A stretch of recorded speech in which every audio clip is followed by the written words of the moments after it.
We don't have a lot of time today, so I gotta get through this quickly. My name's Joe. Welcome to Down the Vent. Today we're taking a look at Time's Up. Let's check it out.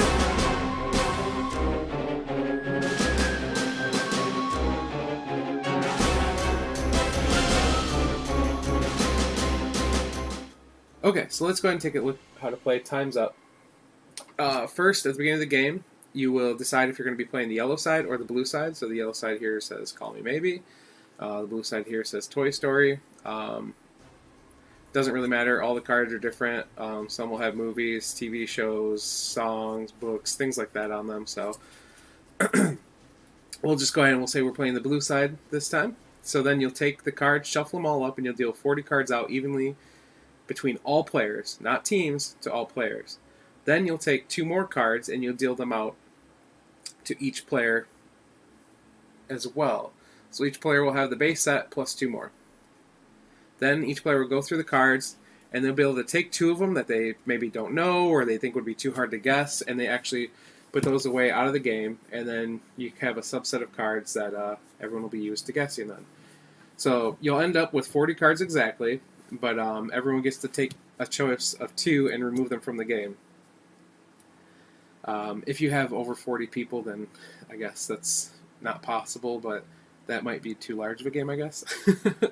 So then pretty much on the game, what happens is all the cards will be shuffled up. It goes to the first team, and they recommend that you play in pairs over large teams, but if you have a giant amount of people, then you can just do teams, I guess. So, and on your turn, you're going to flip over a card, and then you cannot say any of the words on the card to describe this. So to get the other player to say Toy Story, I cannot say toy or story. So I would probably say Woody, Buzz, join Andy, and play, and try to save the day. And if somebody didn't get Toy Story by Woody and Buzz, then I have no idea what to say. If they get Toy Story right, then you put the card down and you move on to the next one. I have no idea what that one is, so that would have been a bad one for me. And then you just keep going through the cards until you get as much done in the time limit. And there is a sand timer that will be, another team will be watching to make sure that you are not, taking too long. So then it goes to the next team, and then it goes to the next team, and it goes. So you get to see what kind of clues other people are giving, trying to figure out what the cards are yourself, because eventually you'll have to guess these. So then they'll come back to your team, and the other player will actually then be giving you the clues. And so like this one is Back to the Future. So I would say like Doc Brown and Marty. I'm trying to think of things without saying Back to the Future. Oh, no, this is so hard. DeLorean. And if they didn't get it by then I'm not sure. So if they get it, cool, you put it down. And then you go to the next one. Like this one says Borat. So I'd be like, very nice. Just trying to do things like that to get them to think Borat. And you keep going to get as many as you can. Once all 40 cards have been completed, somebody has guessed them, you'll actually count up how much each team has, and you'll get that many points. So, like 10, 15, and 5. One team had a bad time. So then you'll shuffle all the cards together again, the same 40 cards, and you move on to the second round. The second round, you only get to say one word. So for Toy Story, maybe I'd say Woody. And for Back to the Future, I'd probably say DeLorean. And things like that. You keep going through and through and through the second round until you've gone through all 40 cards again, and you do the same thing. You total up the points, and then you write them down, and you go on to the third round. The third round is where it gets very interesting. That is where you cannot say any words. So for Toy Story, you would probably be trying to tip your hat, or I have no idea how to make that a good one, because, yeah. Back to the Future, maybe you're driving a car and these would be tough.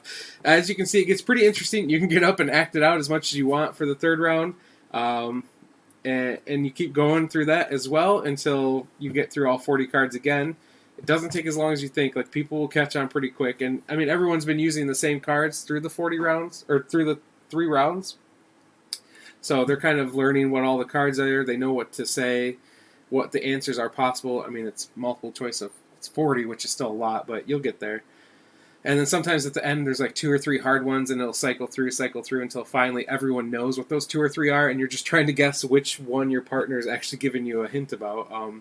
But yeah, that's pretty much how you play Time's Up. You just go through. There's a fourth optional round you can play, um, where you turn around and then you pretty much jump around and you are in a pose, and you get one pose. You can't do any other actions. You just get one pose, and that's it. We've only played that once.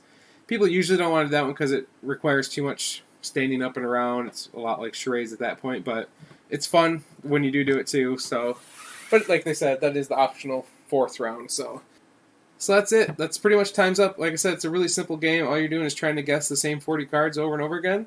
So let's go ahead and head up and see what I think about Time's Up.